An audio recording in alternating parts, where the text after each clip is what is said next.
Hi అండి. Zee TV Telugu YouTube channel పెట్టి సంవత్సర కాలం పూర్తయిన సందర్భంగా జీటీవీ తెలుగు ప్రేక్షకులకు అందరికీ ధన్యవాదాలు.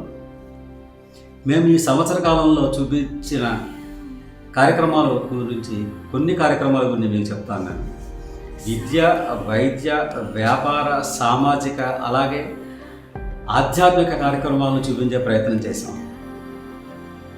పశ్చిమ గోదావరి జిల్లాలో ఉండే కొద్దిమంది స్వాతంత్ర సమరయోధులు, వారి కుటుంబాల పరిస్థితి ఇప్పుడు ఎలా ఉంది, ఆ స్వాతంత్ర సమరయోధులు స్వాతంత్రం టైంలో ఎలా పోరాడారు అనేది మీకు చూపించే ప్రయత్నం చేశాం.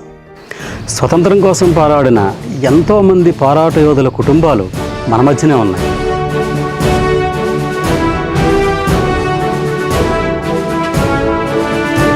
స్వతంత్ర పోరాటంలో పాల్గొన్న ముదిగంటి రామకృష్ణ శాస్త్రి గారైన మీ కుటుంబ సభ్యులకి ప్రభుత్వం నుంచి మీకు ఏమైనా సహాయం కానీ ఆర్థిక సహాయం కానీ ఏమైనా సహాయ సహకారాలు అందాయండి?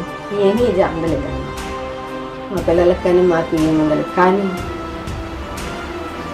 తామర పలకం మాత్రం కలెక్టరేట్లో పంపించారు.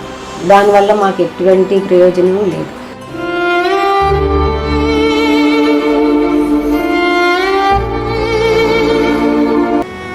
అంటే లాఠీలతోటి కొట్టడం వల్ల అలా ఉండిపోయేవాళ్ళు. ఉప్పు సత్యాగ్రహం, ఉప్పు పట్టుకుని సత్యాగ్రహం చేయడం వల్ల వేడిలాగా ఉండిపోయాయని చెప్పేవారు.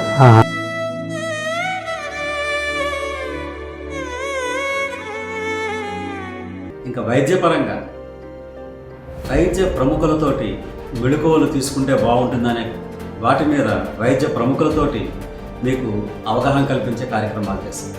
అలాగే సామాజికవేత్తలతో సామాజిక పరంగా వారు ఏ కార్యక్రమాలు చేస్తున్నారు, వారు పడే బాధలు ఏమిటి, వారు ఎలాగ దాన్ని నెగ్గిపోస్తున్నారు అనేది కూడా మీకు చూపించే ప్రయత్నం చేస్తాం. వాడు విమర్శించాడు ఆగిపోయారు అనుకోండి, నేను విమర్శకు తయారవుతాను. అంచేత లక్షల విమర్శలు నా మీద ఉన్నాయి. తినేస్తున్నాడు అదే ఇదేని అంటారు. దాన్ని పరమేశ్వరుడు గుర్తించాలి సార్, అంతేకాని సమాజం ఇప్పుడు గుర్తించేస్తాను.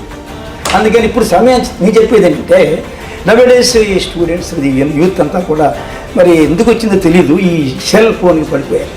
ఈ సెల్ ఫోన్లో పడిపోయి అన్ని దాని గొప్ప 90% చాలా గొప్పగా ఉన్నాయి సెల్ ఫోన్లు. అవి చూడటం లేదు, 10% చూసి అడుగుతారు. అయితే నేను చెప్పేది ఏంటంటే, ఈ యూత్కి క్రీడల్లో పాల్గొండి, కళల్లో పాల్గొండి, సాంస్కృతిక కార్యక్రమాలు పాల్గొండి. ఒక చైతన్యం వస్తుంది మీకు. దేశభక్తి కార్యక్రమాలు చేయండి, ఒక ఇన్స్పిరేషన్ మీరు. మహానుభావుల జయంతులు వర్ధంతులు చేసుకోండి. మీరు యుగాంతం వరకు జరిగినటువంటి చరిత్ర కలిగిన యుగ పురుషుల్ని చదవటం వల్ల నీలో ఇన్స్పిరేషన్ వస్తుంది. మాకు బాగా బాధ వేసిన విషయాలు ఏంటంటే, ఈ రోడ్ల మీద ఆవులు ఏమైనా పడుకున్నప్పుడు, ఏమైనా వెహికల్స్ ఎక్కించుకుని వెళ్ళిపోయినప్పుడు వాటి కాలుకున్న ఎముకలు ఇరిగిపోతాయండి. ఇంకా అవి నిలబడలేక, వాటి బాధ చూడలేక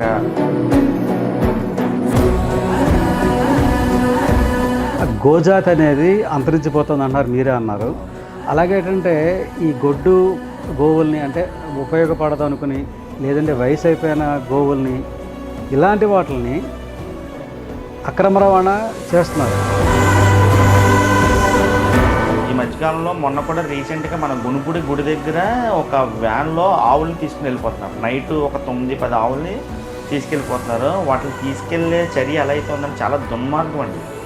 కాలు మెడ కట్టేసి నోట్లో వాటర్ బాటిల్ కుక్కేసి అరవకుండా ఉండడానికండి.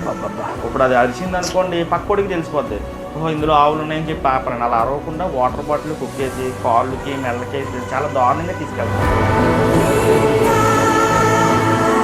అలాగే భారతదేశంలో ఎప్పటికప్పుడు 24 గంటలు మనకి ఇతర శత్రు దేశాల నుంచి మనకి రక్షణ కల్పిస్తూ ఆయుధ కర్మాగారాలు, ఆయుధాలు ఎలా తయారు చేస్తారో అనే కొన్నిట్ల గురించి అవగాహన కల్పించే కార్యక్రమాలు కూడా చేశాము. ఇంకా ఎంటర్టైన్మెంట్ అంటే సినిమా పరంగా కూడా కొన్ని కార్యక్రమాలు మీకు చూపించే ప్రయత్నం చేశాం. ఆధ్యాత్మికంగా మీకు ఎన్నో కార్యక్రమాలు చూపిస్తూనే ఉన్నాము. అలాగే మన హిందూ పండగలు ఏ పండగ వచ్చినా కూడా ఆ పండగల్లో మన హిందువులు చేసే ప్రతి వినూత్న కార్యక్రమాలని కూడా, ఆ కార్యక్రమాలన్నీ కూడా మీకు చూపించే ప్రయత్నం చేశాం. ఇలాగ ఎన్నో మాకు అవగాహన ఉన్నంత మటుకు మీకు అవేర్నెస్ కల్పించడానికి చేసే ప్రయత్నం చేస్తున్నాము.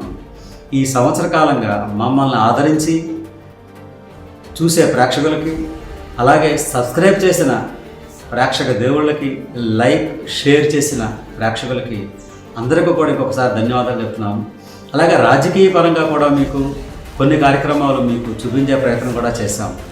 ఇన్ని కార్యక్రమాలు చేస్తూ అలాగే 2వ సంవత్సరంలోకి అడుగు పెడుతున్నాము.